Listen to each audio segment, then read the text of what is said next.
यो हो गलेश्वर धाम। एउटै चट्टानमाथि थुप्रै शिव अनि विष्णुका मन्दिरहरू बनाइएको छ, निर्माण गरिएको छ। पत्थरमाथि रहेको छ। एउटा हिन्दूहरूको लागि एकदमै पवित्र तीर्थस्थल र अरूको लागि एउटा पर्यटकीय स्थल हो यो।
यो सब एउटा पत्थरमाथि बनेको, 9 रोपनीको पत्थर एउटै।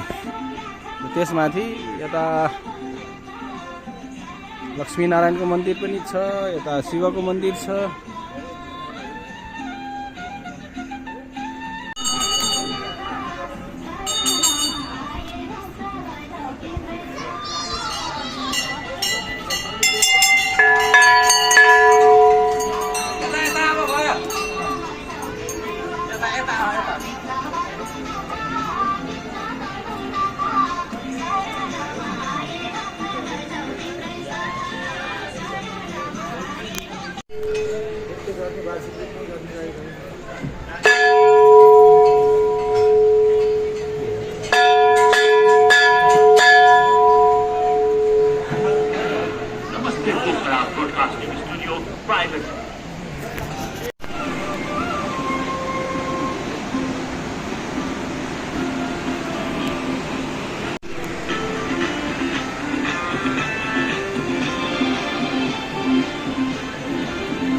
के ध्यानै गर्नु लाग्यो र?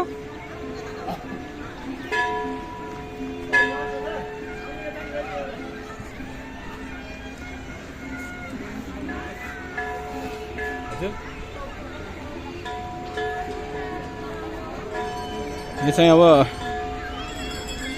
बेलुकी आएर टाइम पास गर्ने ठाउँ पनि भएको मान्छेलाई।